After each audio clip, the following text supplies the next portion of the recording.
Dear student, welcome back. Political science की lecture series में आज हम डिस्कस करने वाले हैं इंडियन पॉलिटिकल थॉट का एक और इम्पॉर्टेंट कॉन्सेप्ट जो है शांति पर्व।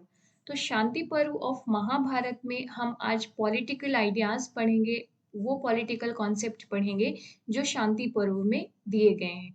सो एंशियंट इंडियन पॉलिटिकल थॉट का बहुत ही इम्पॉर्टेंट कॉन्सेप्ट है। कुछ इम्पॉर्टेंट क्वेश्चंस देख लेते हैं जो इस टॉपिक से अक्सर पूछे जाते हैं एग्जाम में। हालाँकि और इसमें से और भी क्वेश्चन बनने की संभावना है, बट कुछ इम्पोर्टेंट को हम यहाँ देखते हैं। इन क्वेश्चंस को डिस्कस करने के बाद आपको एक अ, मतलब एक आइडिया लगेगा कि हाँ, किस तरीके के क्वेश्चन पूछे जा सकते हैं और या हमें टॉपिक को किस तरीके से समझना है, टॉपिक को समझने का अप्रोच क्या रखना है, क्या इन्फॉर्मेशन हमारे काम की है, क्या नहीं है। तो पहला क्वेश्चन है कि critically described the notion of rajdharma in Shanti Parva with special reference to duties of the king, कि किंग की क्या ड्यूटीज हैं, राजधर्म का क्या कॉन्सेप्ट है। नेक्स्ट क्वेश्चन है कि किंग इज सेल्फ डिसिप्लिन्ड इन शांति पर्व। In the light of this statement, describe the attributes of the ideal king as per the Ved Vyas. Attributes क्या हैं, क्या क्वालिटीज हैं आइडियल किंग की। वेद व्यास आपके आप ऑथर हैं महाभारत के, तो उनके अकॉर्डिंग जो क्वालिटीज हैं एक आइडियल स्टेट किंग की वो क्या हैं। नेक्स्ट है discuss the insights of Shanti Parva on political obligation. Why there is a political obligation basically. Discuss the idea of rajya dharma as a portrait इन शांति पर्व। राइट, तो ये कुछ इंपॉर्टेंट कॉन्सेप्ट है जो हम देखेंगे। तो शांति पर्व जो महाभारत का है, ये पिक्चर से आप आइडिया देख सकते हो कि ये संवाद था, डायलॉग था किसके बीच में, भीष्म एंड युधिष्ठिर के बीच में। तो ये आफ्टर वॉर था कि किस तरीके की किंगडम होना चाहिए, राजा की क्वालिटीज क्या होनी चाहिए, राज्य कैसे होना चाहिए, इन सब चीजों में कन्वर्सेशन है या जो डायलॉग हुआ था उसी का रिकॉर्ड है, उसी के बारे में इसमें चर्चा की गई है। तो शांति पर एक बेसिक सा इंट्रोडक्शन देखते हैं गाइज यहाँ पर, कि हम अगर हम इससे क्वेश्चन आता है तो हम इस पे क्या बेसिक इंट्रोडक्शन लिख सकते हैं। बेसिक इंफॉर्मेशन भी है जो हमें आगे पॉलिटिकल आइडियाज, पॉलिटिकल कॉन्सेप्ट को समझने के लिए जरूरी है। Shanti Parva of Mahabharata is a discourse on statecraft. तो शांति पर्व जो पार्ट है आपके महाभारत का, एक पर्व है, तो ये क्या है, this is a discourse on statecraft. और ये किसके बीच में होता है, भीष्म के द्वारा युधिष्ठिर को दिए बताया जाता है। And largely describes functions, duties of good king and both during normal times and during the period of emergency, finally signifying the importance of welfare state. So most of the जो aspects हैं शांति पर्व को के ये हैं। So in this form of dialogue, ये it is in the form of dialogue basically। तो जो शांति पर्व है वो एक डायलॉग के फॉर्म में है, किसके किसके बीच में, डाइंग भीष्म एंड युधिष्ठिर, जैसे कि आपने इस पिक्चर में यहाँ पर देखा। तो महाभारत वो जो है, ये जो आपको पता है कि one of the great epic, और ये पोएट्री फॉर्म में लिखा गया बाई वेद व्यास। इसमें 18 पर्व हैं और among these 18 पर्व शांति पर्व है ये लार्जेस्ट वन है। एंड दिस इज रिलेटेड, जो शांति पर्व है it is related to statecraft. Statecraft का मतलब है कि स्टेट कैसा होगा, राज्य ओरिजिन में कैसे आया, किंग रूलर कौन होगा, जो रूलर होगा उसकी क्वालिटीज क्या होंगी, गवर्नमेंट कैसी होगी, गवर्नमेंट के फंक्शंस क्या होंगे, नेचर ऑफ द स्टेट कैसा होगा। तो स्टेट क्राफ्ट बेसिकली ये होता है। जैसे हम कौटिल्य की अर्थशास्त्र को कहते हैं कि ये जो अर्थशास्त्र है, this is basically for the state craft. Right, तो आपका शांति पर्व है, ये वन ऑफ द पर्व है महाभारत का, जिसमें से टोटल 18 पर्व हैं। और this is basically related to statecraft. और इसमें आप देखेंगे 353 चैप्टर्स हैं। और दिस बेसिकली बुक जो शांति पर्व, it is further subdivided into 3 sub books. First is Rajdharma, Apuda Dharma and Moksha Dharma. The Shanti Parv and Raj Dharmanusana chapters, which present a man-made and systematic view of political thought of ancient India.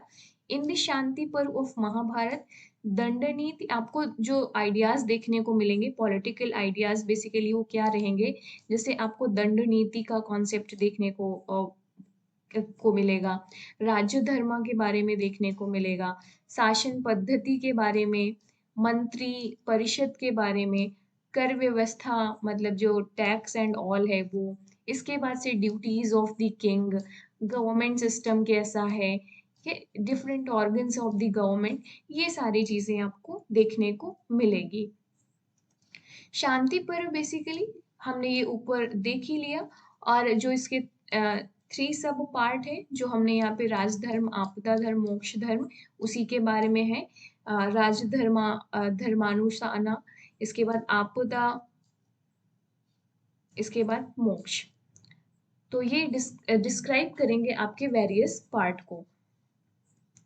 तो ये basic introduction आप अपने exam में लिख सकते हो। अब इसके पॉलिटिकल आइडियाज के कॉन्सेप्ट को समझने की कोशिश करते हैं कि स्टेट ओरिजिन में कैसे आया। तो स्टेट ओरिजिन का कॉन्सेप्ट जो इसमें माना जाता है, बेसिकली आप इसको सेमी कॉन्ट्रैक्चुअल ओरिजिन थ्योरी मानी जाती है। Contractual theory, social contract theory अगर आपने पढ़ी होगी हॉब्स लॉ रूसो की, तो उसमें आपने देखा होगा सोशल कॉन्ट्रैक्ट में कि क्या हुआ था, लोगों के बीच में कॉन्ट्रैक्ट हुआ था, जो इंडिविजुअल्स थे सोसाइटी के, उनके बीच में क्या हुआ था, कॉन्ट्रैक्ट हुआ था कि वो अपने अपने जो राइट्स हैं उनको सरेंडर करेंगे एक अथॉरिटी को, जो स्टेट होगी, गवर्नमेंट होगी, और बदले में ये अथॉरिटी इन्हें प्रोटेक्शन प्रोवाइड करेगा, सिक्योरिटी प्रोवाइड करेगा, इंटरनल और एक्सटर्नल दोनों। ये एग्रीमेंट हुआ था, ये कॉन्ट्रैक्ट हुआ था। सोशल कॉन्ट्रैक्ट के थ्योरी के आधार पर स्टेट इस तरीके से ओरिजिन में आया। शांति पर्व में क्या है, स्टेट क्या है, सेमी कॉन्ट्रैक्चुअल ओरिजिन है। सेमी कॉन्ट्रैक्चुअल ओरिजिन क्या है, ना तो ये पूरी तरीके से कॉन्ट्रैक्ट जैसा है और ना ही ये पूरी तरीके से डिवाइन ओरिजिन थ्योरी है। सो इसकी वजह से इसे सेमी कॉन्ट्रैक्चुअल ओरिजिन कहते हैं। मतलब ना तो पूरी तरीके से सोशल कॉन्ट्रैक्ट थ्योरी है ये, जैसे कि हॉब्स लॉ रूसो ने दिया था, और ना ही ये पूरी तरीके से डिवाइन ओरिजिन थ्योरी है कि गॉड ने बना दिया स्टेट को। सेमी कॉन्ट्रैक्चुअल इसे बेसिकली क्यों कहा गया, क्योंकि इसमें डिवाइन इंटरवेंशन होता है, और यहाँ पर आप एग्रीमेंट किसके किसके बीच में देखेंगे, agreement of the subject to the governed by him in order to eliminate anarchy.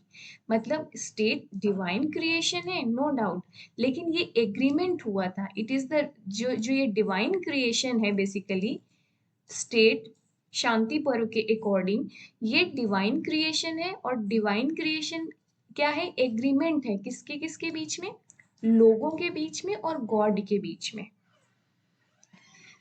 See what happened कि जो स्टेट ऑफ नेचर को पहले समझ लेते हैं, जैसा कि कॉन्ट्रैक्ट थ्योरी में भी होता है, जो सोशल कॉन्ट्रैक्ट थ्योरी में हॉब्स लॉ रूसो ने भी दिया था। तो स्टेट ऑफ नेचर जो शांति पर्व में डिस्क्राइब किया गया है, इसमें एक स्टोरी दी हुई है बहुत अच्छी सी। I have not included that story but I would like to explain that here, कि जैसे जैसे एडवांसमेंट ऑफ द एग्रीकल्चर होता है, प्रोडक्शन बढ़ जाता है, जब प्रोडक्शन सरप्लस होगा तो उसको स्टोर किया जाएगा, और जो लैंड होगी उसको डिमार्केशन कर दिया जाएगा, तो वो प्राइवेट प्रॉपर्टी बन जाएगी। तो अब ये प्राइवेट प्रॉपर्टी और जो ये सरप्लस प्रोडक्शन हो रहा था एग्रीकल्चर से, इसको सिक्योर करने की ज़रूरत थी, क्योंकि कोई स्टेट तो था नहीं स्टेट ऑफ नेचर में, ना ही कोई वहाँ पर कोई पॉलिटिकल इंस्टीट्यूशन नहीं था, ना राज्य था, ना गवर्नमेंट थी, ना कोई पॉलिटिकल इंस्टीट्यूशन था, ना जस्टिस का कॉन्सेप्ट था। तो ये जो डिमार्केशन ऑफ द लैंड थी, या जो surplus of the agriculture productions या अदर थिंग्स था, इसको प्रोटेक्शन नहीं मिल रहा था, इनसिक्योरिटी थी इन सब चीज़ों की। इनसिक्योरिटी क्यों थी, क्योंकि यहाँ पर लोगों के अंदर क्या था, सेंस ऑफ थाइन एंड माइंड, जिसे मत्स्य न्याय कहते हैं। मतलब जो बलशाली होगा उसका ही न्याय चलेगा, उसका ही राज्य चलेगा।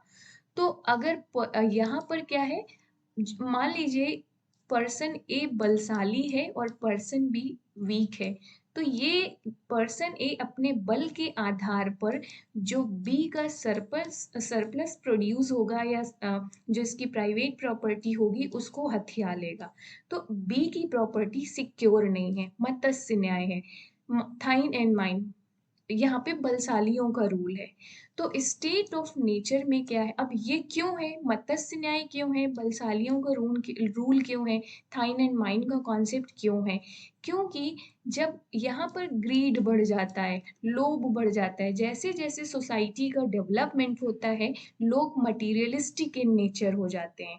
जब मटीरियलिस्टिक इन नेचर होते हैं तो उनके अंदर ईगो आता है, क्रोध आता है, लोभ आता है, ये ग्रीडनेस आती है, ये एंगर आ जाता है, ये सारी चीजें आती हैं।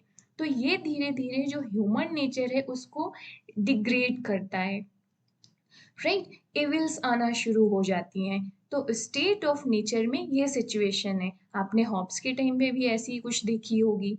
तो अब जब ये अनार्की है सोसाइटी में, समाज में, तो लोग चाहेंगे ना कि ये खत्म हो, अदरवाइज तो कोई सिक्योर नहीं रहेगा, पीस नहीं रहेगी, स्टेबिलिटी नहीं रहेगी सोसाइटी में।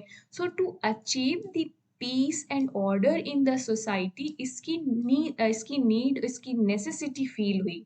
सो लोगों ने necessity for the peace and order in society feel किया, और जब नेसेसिटी फील किया तो दे अप्रोच्ड, जो सेजेस थे, जो संत महात्मा थे, जो लोग थे, वो गॉड के पास गए और गॉड से इस अराजकता से मुक्ति पाने के लिए सलूशन मांगते हैं।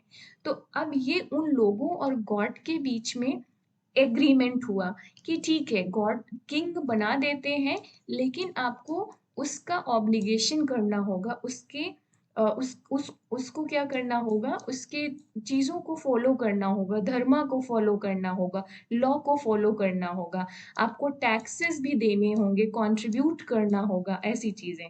और साथ ही साथ किंग की क्वालिटीज भी बना दी गई कि किंग कैसे बिहेव करेगा, ये सारी चीजें। तो इस डिवाइन इंटरवेंशन जो हुआ, इस वजह से इसे सेमी कॉन्ट्रैक्चुअल ओरिजन कहते हैं। इस जो origin of the state Bhishma पर्व के सॉरी शांति पर्व के अकॉर्डिंग है, क्योंकि ये पूरी तरीके से गॉड ने सिर्फ अपने आप में नहीं बनाया है इसे, ये एक एग्रीमेंट हुआ था लोगों के बीच और गॉड के बीच में, और फिर गॉड ने इसे क्रिएट किया। तो इसीलिए इसे semi divine, semi contractual origin माना जाता है, जो शांति पर्व के according origin of the state है। So hope you got it कि सेमी कॉन्ट्रैक्चुअल ओरिजिन में कैसे है ये, और स्टेट ऑफ द नेचर क्या था जिसकी वजह से ये जो कॉन्ट्रैक्ट करने की जरूरत पड़ी।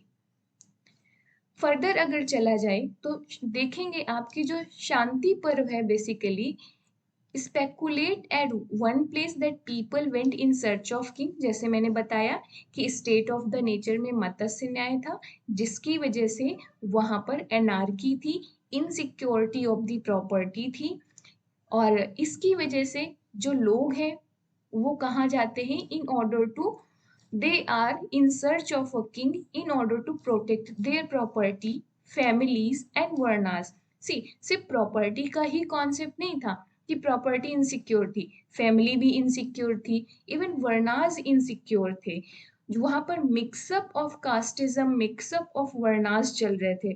जरूरी नहीं था कि लोग अपने जो 4 वर्नास थे उनके अकॉर्डिंग अपने फंक्शंस करें, वो भी नहीं चल रहा था, मिक्सअप्स चल रहा था। तो इन सबको प्रोटेक्ट करने के लिए क्या करेंगे, वो राजा की खोज में जाएंगे, तो वो गॉड के पास गए। तो इसमें क्या हुआ, जो यही एग्रीमेंट की जो बात हम ऊपर कर रहे थे, सो यहाँ पर क्या होगा, सो दीज पीपल एग्रीमेंट, इस एग्रीमेंट में जो ये लोग थे जो राजा के सर्च में गए थे, they were ready to share of their, give certain share of their property, tax के रूप में हम इसे कह सकते हैं। तो under this circumstances Manu finally accepted kingship to protect property, family and varnas. So basically you can say that this theory of origin according to Shanti Parv has three elements. पहला, the people lived under the law of jungle, जो मत्स्य न्याय वाला concept है वो, with the object of improving the situation. Brahma created the king who was chosen by the people, and a contract was made between the king and people. So the ruler was given the oath of governance. We can summarize it like that. So origin of the state was like that. These three elements were the important. कि जंगल राज था, there was a जंगल राज, इसकी वजह से ब्रह्मा ने king को create किया, फिर उसको जिसको लोगों ने चूज किया, फिर एग्रीमेंट हुआ और उसे ओथ ऑफ गवर्नेंस दिलाई गई. Got it. सो ये हो गया origin of the state. Next चलते हैं ड्यूटीज ऑफ द किंग, जिससे बहुत सारा क्वेश्चन पूछा जाता है. तो ड्यूटीज ऑफ किंग में आप देखेंगे कि aim of the state in Mahabharata was to safeguard the property, family and varnas. जैसा कि हमने ऊपर देखा कि स्टेट को बनाने या किंग को बनाना, किंग को एग्जिस्टेंस में लाने के लिए सबसे बड़ा एम और गोल क्या था? To safeguard the property, to safeguard the family and varnas, to give the to maintain the peace and order in the society. These were the objectives, basic objectives, right? The main aim of man's life was fourfold, जो धर्म अर्थ काम मोक्ष इसको भी achieve कर. This was also an objective. So therefore states main aim to give help to people to attain all these aims. तो state का main M क्या हो जाता है, मेन ऑब्जेक्टिव क्या हो जाता है? लोगों को ऐसी हेल्प देना, लोगों को फैसिलिटेट करना कि ये सारे एम को वो अचीव कर पाए. कौन से एम?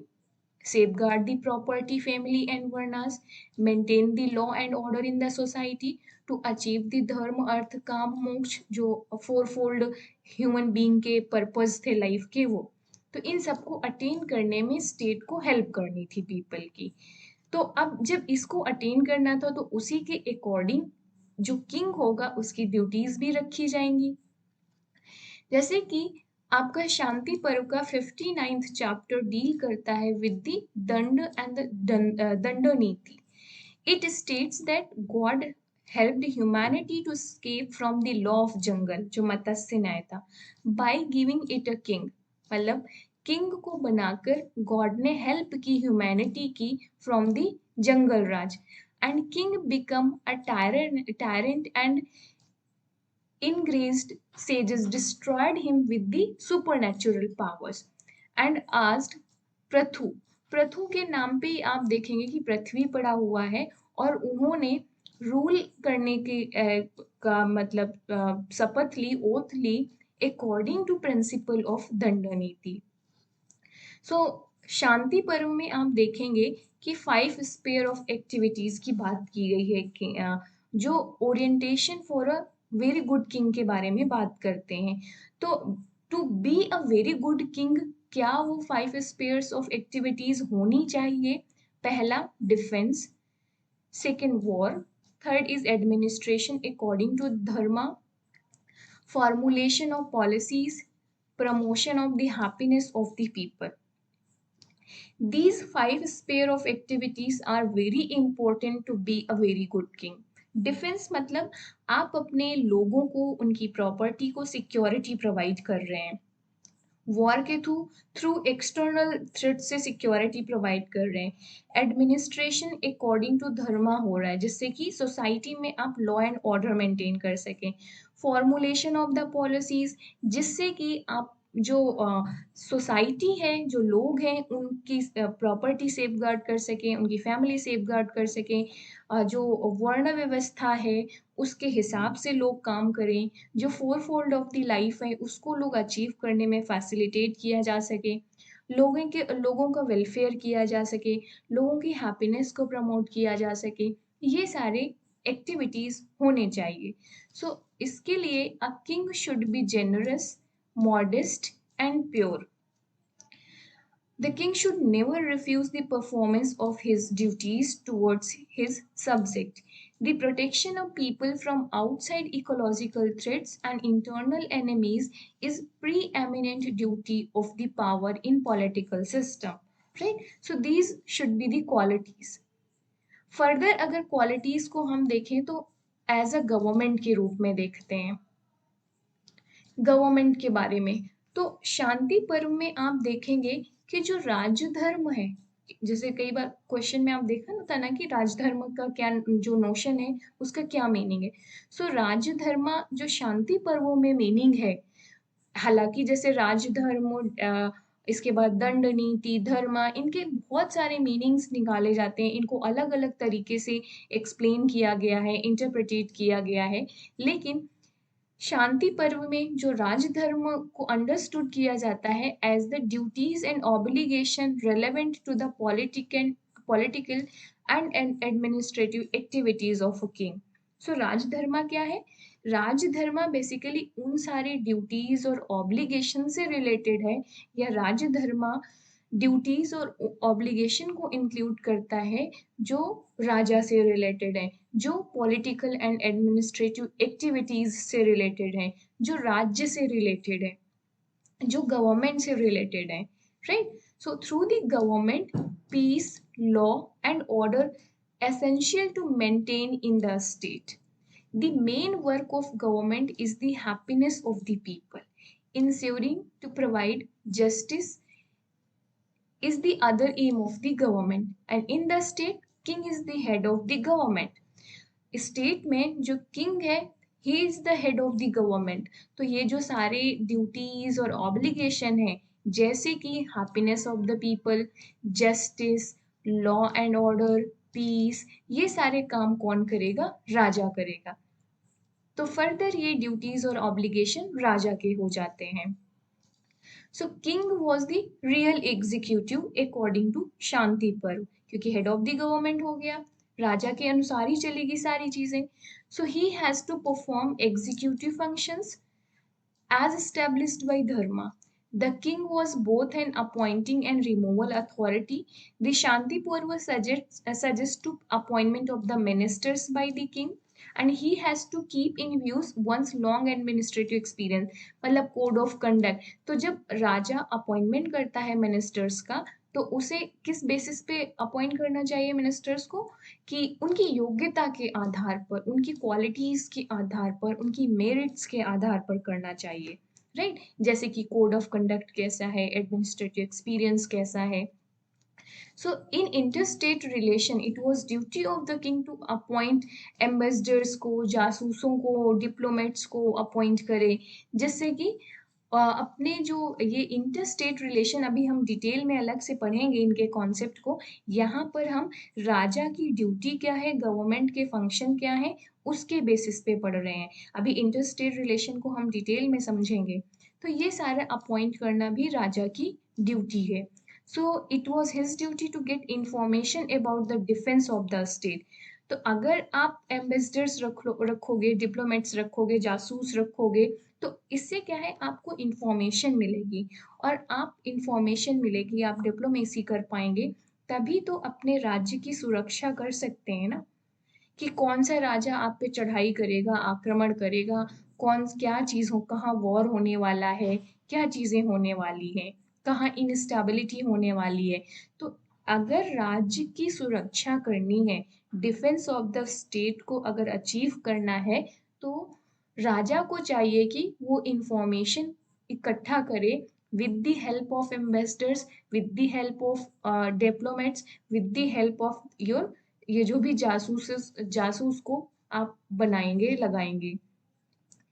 नेक्स्ट, गवर्नमेंट या किंग की ड्यूटी या क्या होगी, ऑब्लिगेशंस, फाइनेंशियल ड्यूटीज। तो ये तो हमने एग्जीक्यूटिव ड्यूटीज देखी, आपने एडमिनिस्ट्रेटिव ड्यूटीज आप देख सकते हो। तो जो राजधर्म है ना, बेसिकली उसको आप सब कैटेगरी में डिवाइड कर सकते हो।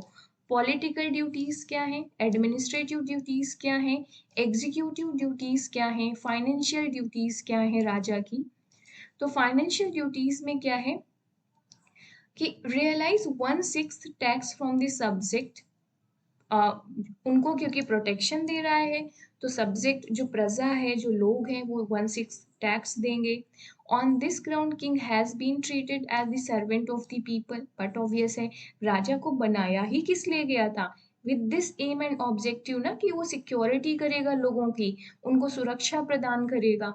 यही तो एग्रीमेंट में हुआ था ना, कि लॉ एंड ऑर्डर मेंटेन करेगा, लोगों के सेफ गार्ड करेगा, property, family and varna system को, और उसके बदले में जो लोग हैं वो अपनी प्रॉपर्टी का कुछ शेयर राजा को देंगे। यही तो एग्रीमेंट हुआ था।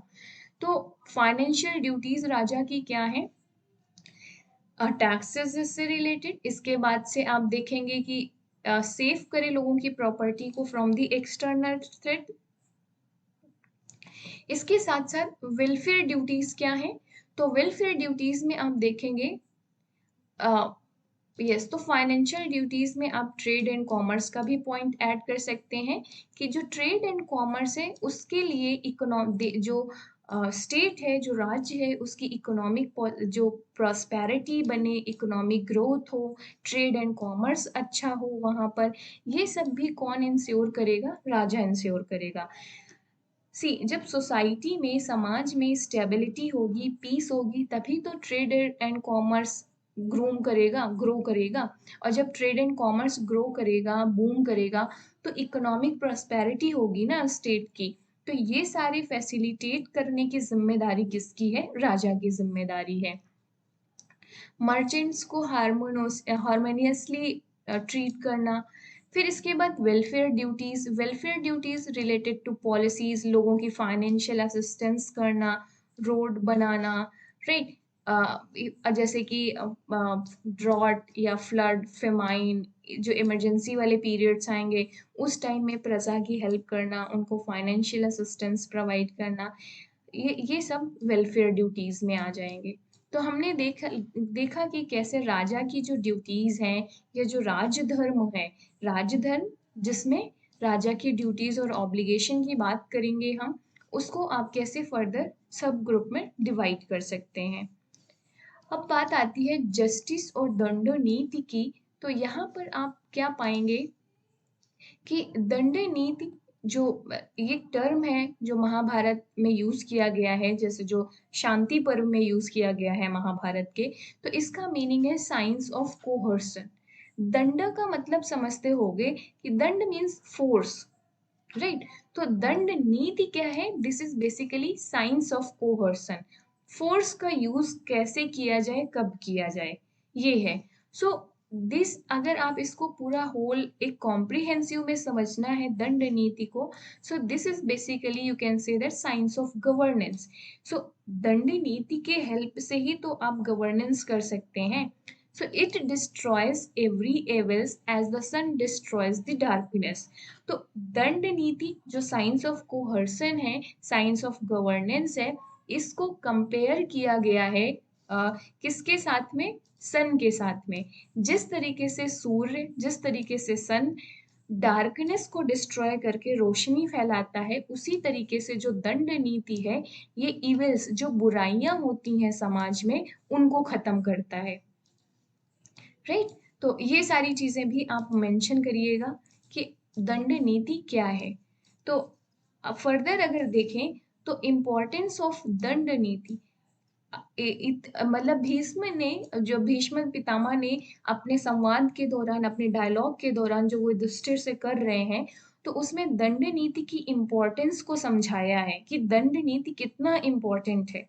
तो इसकी इम्पोर्टेंस को समझाते हुए एक स्टेटमेंट देते हैं कि अगर दंड नीति डिस्ट्रॉय हो जाता है, जो ये साइंस ऑफ, जो ये कोहर्सन या फोर्सेस हैं, जो राजा के पास हथियार होंगे के रूप में, वेपन के रूप में यूज करेगा, अगर दंड नीति डिस्ट्रॉय हो जाएगा, तो three Vedas will disappear and the duties of four varnas will mix up.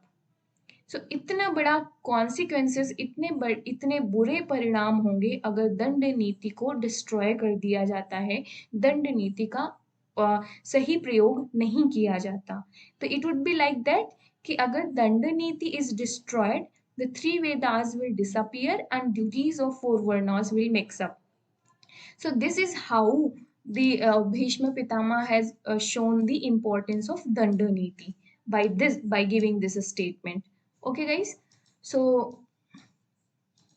Yes. So further, on the destruction of Dandaniti and instability of Rajadharma, all people suffer from many evils. बहुत सारी बुराइयों से सफ़र करेंगे लोग अगर दंड नीति का डिस्ट्रक्शन हो जाता है या राजधर्म में इनस्टेबिलिटी आती है तो राजा की प्राइम ड्यूटी है ये कि वो दंड नीति को सही तरीके से पूरे तरीके से उसका प्रयोग करे और इस्तेमाल करे और उसे अप्लाई करे.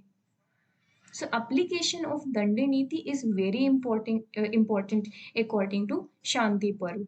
So Danda protects people. अब ये important क्यों है इतना इसका जो जिस तरीके से भीष्म पितामह ने इतनी importance दिखाई है इसकी तो दंड बेसिकली क्यों इतना इम्पोर्टेंट है सिग्निफिकेंट है क्योंकि it protects the people and it awakes who sleep hence danda is called as a dharma because of the fear of the danda the sinners do not indulge in the sin people do not kill others so this is the fear of danda this is the fear of danda niti दंड का ही तो भय है जिसकी वजह से लोग क्या है पाप नहीं करेंगे जो पापी है वो पाप से दूर रहेंगे जो लोग हैं वो एक दूसरे को नहीं मारेंगे right and if danda is not observed everything will be enveloped by darkness sorry अगर दंड को सही तरीके से नहीं लागू किया जाता तो पूरी तरीके से जो सब कुछ है समाज में वो डार्कनेस की तरफ जाएगा. So there are four ends of the life: dharma, arth, kam, moksha. So dharma is regarded as a human justice and set of duties. The concept of dharma is truth and morality in true sense. Okay. So Bhisma explains the fundamental importance of the king's office for justice and Dandaniti. So Bhishma Pitama के according जो king की office है that is very important from the perspective of justice from the perspective of Dandaniti. According to Bhisma, people can live happily only if they live under the law. लोग खुश तभी रह सकते हैं जब वो लॉ के अंडर में रहेंगे एंड वो फर्दर डिस्क्राइब करते हैं there are four sources of law. एक है आपका देव सम्मत, अर्ष श्रोता, लोक सम्मत एंड संस्था सम्मत. तो ये इनका दंड नीति और जस्टिस का कॉन्सेप्ट था जो बहुत ही इंपॉर्टेंट है भीष्म पितामह के अकॉर्डिंग. नेक्स्ट चलते हैं इंटरस्टेट रिलेशन में. जैसा कि हमने ऊपर देखा था कि इंटरस्टेट रिलेशन बहुत ही इम्पोर्टेंट है राजधर्म में राजा के लिए या राज्य के लिए. क्योंकि इंटरस्टेट रिलेशन मेंटेन करके ही राजा अपने राज्य की सुरक्षा कर सकता है, डिफेंस प्रोवाइड कर सकता है जो अल्टीमेट एम है राज्य का या राजा का, to give the safeguard जैसा कि एग्रीमेंट में हुआ था. So it is an important division of the polity, मतलब एक important aspect of the polity है जो interstate relation है ये, and that is also been given discussed by Bhishma Pitama very significantly. And the king should break up enemies rank by straightforward as well as cunning and diplomatic means. So basically इसमें बोला गया है कि king को क्या करना है, जो एनिमीज रैंक है मतलब उसे वीक बनाना है. कैसे? By straightforwardness and cunningness के साथ में एंड डिप्लोमेसी का यूज करके. दीज आर दी टूल्स जिनको राजा को यूज करना है और अपने एनिमी की जो पोजीशन है उसे गिराना है, वीक करना है. सो द पावरफुल किंग क्या करेगा, निग्लेक्ट नहीं करेगा अपने इवन एनिमी को, चाहे वो वीक क्यों ना ही हो, चाहे वो कमजोर क्यों ना ही हो. भीष्म पितामह कहते हैं कि एक पावरफुल या एक अच्छा राजा कभी भी अपने एनिमी को इग्नोर नहीं करेगा, नेग्लेक्ट नहीं करेगा. क्यों? ये बहुत बड़ा रिस्क हो जाएगा. भले ही एनिमी वीक हो बट हमें उसे इग्नोर नहीं करना चाहिए. क्यों? वो कहते हैं कि इसका वो एक कंपैरिजन करते हैं, इसके लिए वो एक स्टेटमेंट यूज करते हैं कि even small spark cause a flame. एक छोटा सा स्पार्क भी आग को लगा देता है, या यू कैन से दैट कि एक slight poison can cause death. मतलब बहुत ही छोटी मात्रा में जहर अगर दिया जाए वो भी डेथ का कारण बन सकता है, स्पार्क एक छोटा-सा बहुत आग का कारण बन सकता है। तो इसीलिए हमें अपने एनिमी को कभी भी इग्नोर नहीं करना चाहिए, चाहे वो भले ही वीक क्यों ना हो। So after making a treaty with enemy, he should not trust him. Even अगर आप एनिमी के साथ ट्रिटी कर लेते हैं, एग्रीमेंट कर लेते हैं, एक समझौता कर लेते हैं वॉर के दौरान या वॉर के बाद, तो भी हमें उस पर ट्रस्ट नहीं करना चाहिए। क्यों? क्योंकि आप अगर ट्रस्ट कर लेंगे तो आप अलर्ट नहीं रहेंगे और आप ट्रस्ट नहीं करें क्योंकि वो कभी भी धोखा दे सकता है, कभी भी अटैक कर सकता है, कभी भी सिक्योरिटी थ्रेट या सिक्योरिटी चैलेंज दे सकता है राज्य के लिए। तो इसीलिए हमेशा क्या रहना चाहिए? सतर्क रहना चाहिए, अलर्ट रहना चाहिए। Do not trust on enemy, ये सलाह देते हैं भीष्म पितामह। तो 95th चैप्टर ऑफ शांति पर्व इट इज सेड दैट कि स्वयंभू Manu has included the practice of धर्म विजया। मतलब हमें धर्म विजय की प्रैक्टिस करना चाहिए। मतलब वॉर में भी हमें अधर्म का इस्तेमाल नहीं करना चाहिए, अधर्म का भी हमें प्रयोग नहीं करना चाहिए। तो हमेशा जो राजा को क्या करना चाहिए, जो मनु राजा होता है, मतलब जो quality you can say that कि जो गुड किंग होगा, वो धर्म विजय प्रैक्टिस करेगा, धर्म के अनुसार विजय प्राप्त पाएगा। अगर कोई राजा अधर्म का यूज करके वॉर पे विजय पाता है, राइट, तो वो बेसिकली क्या कर रहा है, अपने ही डिस्ट्रक्शन के लिए गड्ढा खोद रहा है, अपने लिए गड्ढा खोद रहा है। तो भीष्म पितामह की ये सलाह थी कि जो स्वयंभू मनु है या जो राजा है वो क्या करेगा, वो धर्म विजय की प्रैक्टिस करना चाहिए, उसको अधर्म का इस्तेमाल नहीं करना चाहिए विक्ट्री के लिए। क्योंकि अगर आप अधर्म के रास्ते से विक्ट्री पाते हैं, विजय पाते हैं, तो कुल मिलाकर आप अपने लिए ही गड्ढा खोद रहे हैं, अपने ही डिस्ट्रक्शन के लिए गड्ढा खोद रहे हैं। So virtuous people by taking choice to dharma, जो वर्चुअस पीपल होंगे, जो वर्चुअस किंग होगा, वो हमेशा क्या चूज करेगा, धर्म चूज करेगा, and can certainly defeat the evil doers. So in interstate relation सबसे इम्पोर्टेंट क्या है, स्पाई सिस्टम, एम्बेसडर्स या जो डिप्लोमेट्स हैं, ये मस्ट होने चाहिए। और जैसे कि हमने ऊपर देखा था कि इनके थ्रू राजा को क्या है, इंफॉर्मेशन मिलेगी, और जब इंफॉर्मेशन मिलेगी तो राज्य या राजा बेटर प्रिपेयर हो सकते हैं। क्या हो सकते हैं वो बेटर प्रिपेयर हो सकते हैं और बेहतर प्लानिंग कर सकते हैं, बेहतर तरीके से अपनी सिक्योरिटी मैनेज कर सकते हैं। तो हमेशा ये होना बहुत ज़रूरी है। Okay, so got it. So hope अभी आपको इंटरस्टेट रिलेशन का जो कॉन्सेप्ट है आपको ये समझ में आ गया होगा यहाँ पर। तो इस तरीके से हमने इनके इम्पोर्टेंट जो पॉलिटिकल कॉन्सेप्ट है राज्य धर्मों में हमने वो डिस्कस कर लिया। अब अपने लेक्चर को सम अप करते हैं, जो आप कंक्लूजन में लिख सकते हैं, तो एक आइडिया लगेगा कि हमने क्या क्या पढ़ा। तो Bhishma's theory of राजधर्म and the दंड नीति in context of a remarkable development. तो ये जो इन और जो शांति पर्व में राजधर्म और दंड नीति की बात की गई है, ये एक रिमार्केबल डेवलपमेंट था हमारे स्मृति कॉन्सेप्ट या king of duties and all के संदर्भ में। और rajdharma is used in Mahabharata in two meanings.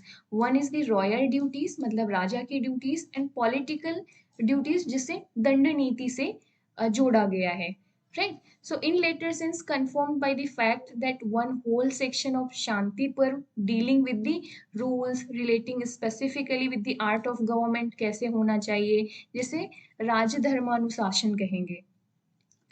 सो यहाँ पर इस तरीके से हमने ऊपर बात भी कर ली, किस तरीके से इसमें बात की गई है कि रूलर्स को क्या करना चाहिए, prosperity and well being of the ruled, या you can say that state के लिए कंसर्न होना चाहिए। So rajdharma is not only related to danda niti. राजधर्म का ये मतलब नहीं है कि सिर्फ जो धर्म है उसी को फॉलो कराए राज्य में, दंड नीति का ही प्रयोग करें, मतलब फोर्स का यूज करें, जिससे कि समाज में stability, law and order maintain रहे। राजधर्म का सिर्फ ये मीनिंग नहीं है कि समाज में सिर्फ लॉ एंड ऑर्डर मेंटेन रखे बाय यूजिंग दंड नीति। राजधर्म इससे भी व्यापक है, इससे बड़ी मीनिंग है राजधर्म की। वो क्या है, वो ये है कि इनको क्या है, पूरा स्टेट का परफॉर्मेंस कैसा है, प्रॉस्पेरिटी कैसी, इकोनॉमिक ग्रोथ कैसा है, ट्रेड एंड कॉमर्स कैसा है, वेलफेयर पॉलिसीज कैसी हैं, इन सब चीज़ों के लिए भी इसका ये इसकी जिम्मेदारी है। तो moral standards for the Kings policy in exceptional circumstances, जैसे कि वो बात करते हैं कि ड्रॉट आ जाए, फ्लड आ जाए, तो फाइनेंशियल असिस्टेंस देना चाहिए प्रजा को। So functional importance of rajdharma is supported by its ethical significance. मतलब राजा को क्या है, मोरल भी होना है, वर्चुअस भी होना है, एथिकल भी होना है, राइट। फर्दर देखा जाए तो जो राजधर्म दंड नीति जो है, ये बैकबोन प्रोवाइड करते हैं इंडियन पॉलिटिकल थॉट को। And this concept was supported by Indian philosophy. चाहे आप मनु में देखेंगे, कौटिल्य में देखेंगे, धर्म, राज, दंड नीति, इन सब की बात की गई है। तो गवर्नेंस के लिए बहुत इम्पोर्टेंट है। और जो ये डायलॉजिकल टेक्स्ट है, जो शांति पर्व है, basically it is capable of addressing the issues of governance even today. आज भी ये बहुत रिलेवेंट है। तो जब आप इसको कंक्लूड करेंगे गाइस, जब आप अपने आंसर को कंक्लूड करेंगे तो हमेशा आप उसको करंट में जोड़कर कंक्लूड करें, जिससे कि क्या है, आपका आंसर जो है वो और भी ज़्यादा इफेक्टिव दिखे। तो रेलेवेंस, जैसे इसमें लास्ट में लाइन एक ऐड की गई है कि शांति पर्व is capable of addressing the issues of governance even today. So what kind of issues of contemporary time this can address. तो जैसे कि जो आप देखेंगे कि जो गुड गवर्नेंस का कॉन्सेप्ट है आज के टाइम पे, गुड गवर्नेंस का कॉन्सेप्ट है, उसके लिए बहुत ही ज़्यादा रिलेवेंट है। तो आप एक चीज़ यहाँ पर क्या लिख सकते हैं, कैसे रिलेवेंट है अगर हम इसकी बात करें यहाँ पर, तो पहला पॉइंट आप दे सकते हैं गुड गवर्नेंस का, राइट। पहला कॉन्सेप्ट क्या दे सकते हैं आप, गुड गवर्नेंस, पहला पॉइंट। रेलेवेंस की जब बात आ गई तब, तो गुड गवर्नेंस के लिए ये रेलेवेंट है। कैसे रेलेवेंट है, क्योंकि आप देखेंगे कि शांति पर्व में बात की गई है मोरालिटी की, वर्चुअस किंग की बात की गई है, एथिकल पॉइंट ऑफ व्यू की बात की गई है कि राजधर्म का सिर्फ ये मतलब नहीं है कि दंड नीति को फॉलो करना। राजधर्म का क्या मतलब है, एथिकल होना, वर्चुअस होना, right? तो good governance, as far as the good governance is concern in the contemporary time, जो शांति पर्व है, गुड गवर्नेंस का जो इशू है, चैलेंज है, इसको भी एड्रेस करने में बहुत ही ज्यादा, मतलब आपका कैपेबल है, रेलेवेंट है। So rajdharma, you can say that denotes the meaning of good governance. इसके बाद से जस्टिस की जब बात आ जाती है, जस्टिस, इम्पार्शियलिटी,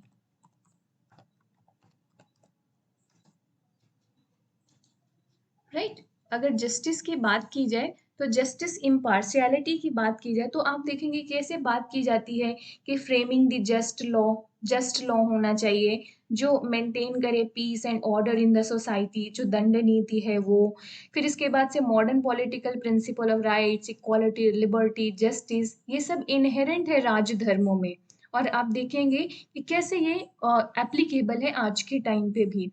इसके बाद से ये राज्य धर्म है, ये also applicable to anyone who heads, चाहे वो कारपोरेट को हेड करता हो, चाहे बिजनेस को हेड करता हो, चाहे पॉलिटिकल लीडर्स हों, चाहे वो डिपार्टमेंटल हेड्स हों, चाहे वो गांव, फैमिली, किसी को भी हेड करते हो, उन सब के लिए रिलेवेंट है। क्यों? क्योंकि राज्य धर्मों में क्या बात की जाती है, क्योंकि धर्म के अनुसार आपको, मतलब कुछ एथिकल वैल्यूज हैं, कुछ मोरालिटी है, कुछ वर्चूज हैं, जिनके आधार पर आपको रूल करना है।